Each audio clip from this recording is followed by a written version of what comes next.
hold that like this. That's all. And if you just keep your finger off of that, because that's the point it at us. Now the other way around. That's it. That's it. You'll see what the camera is seeing, right? Right, and you want me to... That's all you have to do is just, because we're talking. Okay. Okay. So I need to ask Alf this important question. So, okay, for the last 18 years, my job has simply been to alert people to the fact that 2012 is not some fairy story, that it is something that is realistically grounded in a big shift, right?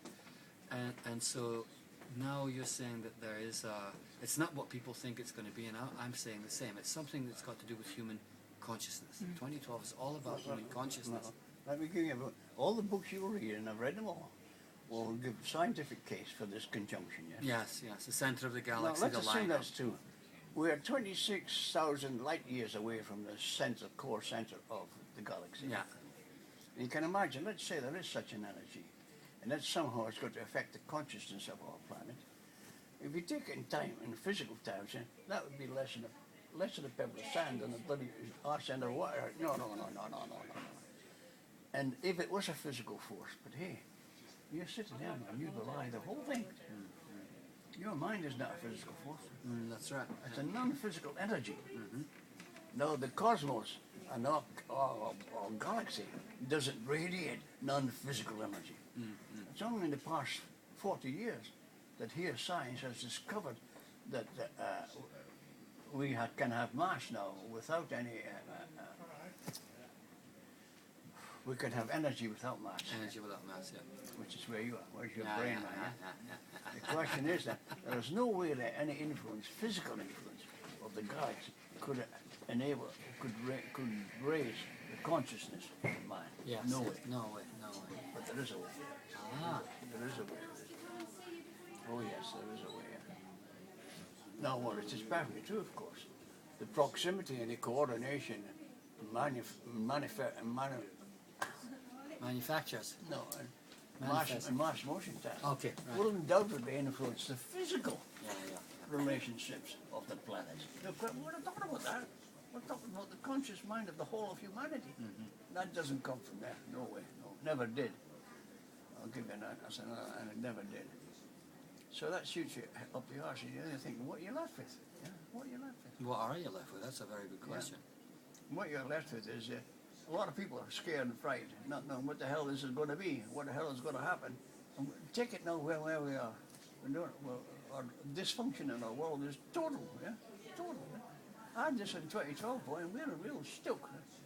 So somehow you've got to be able to offer a perception which can make you stand back from that and take all the pain, this anger, anxiety, turn the world around. Yeah. How do you do that? How do you do that? And the answer is simple. It is true. They are correct. We have failed, the human race has failed for 26,000 years over our past cycle of this conjunctions. Right? We have failed to learn anything at all. We've been so busy screwing each other and doing what we do.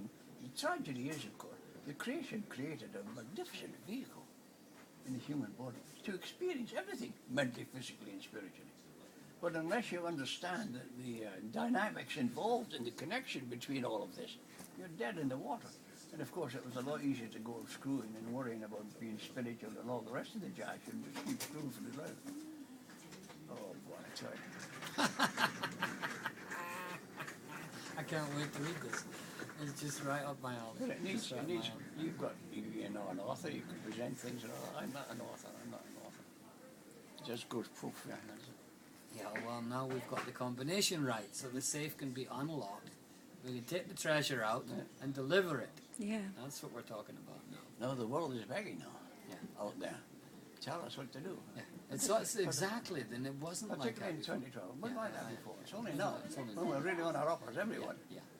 Mentally, physically. And see, I predicted the collapse of the banking world. Nobody could believe that, and that was 5-6 years ago. Nobody could possibly believe that. It's falling apart, but it seems. Why, John? Why? Yeah. Now, remember, this is the finest bloody brains in the world. All out screwing everybody else. We're the chiefs, we're the masters of the human race. And look what they've got themselves into. How how did that happen? How did that happen? I know. Because Why of did the- nobody because, see it? Because the market didn't, and the market world. Greed. Balls, you know, Greed. Greed was one component part. But then again, of course, you go into the whole world of finance. What was wrong with the world of finance is based on supply and demand. Now, if you look at that dynamic, it was quite good. We worked out what it was we needed because we're greedy, and we worked out how to. Not, so there's human nature involved there, yeah? Human nature, human beings, both in both halves of your equation. It's human beings, right? And the values. And it worked out, you know, it worked out, it kept going. So what screwed that balance up? Yeah? What screwed the balance up? That's easy. Once you get that, boy, you're home and dry almost, you know. And you've got to show the world as well, and the banks, because they don't understand even now what has happened and why the hell it has happened. Here we've got all these brains are scratching their arses up and tell politically, of course, translate politically, we're in dead stuck. We've got no idea what to do next in order to restore this situation. But we put our trust in the banks. The banks have abused that majorly, and now they've got to earn us. They've got to earn that trust back. That's right. And But then you've got to show them how exactly why it broke down. That's right. That's very important. and that you've written. Because their perception hasn't changed yet. No, it hasn't. No, it changed. hasn't. No. They still think that the masses of the universe, even after all this. After all this, yeah. Amazing. Until that changes, because that perception of theirs distorts the, detracts from the quality of life of everything. But they're all for their own. They're not for the bigger picture. They're all for we know where that it. bit, but we've got to move beyond I know that. we have to. It's good of everybody. Anyhow, young John. Anywhere, any last words for the interview here? Any last words? For this interview, because we're going to run out of this battery. John Craig, I'm so happy to have you with us now. Oh, thank you, Al. Thank you.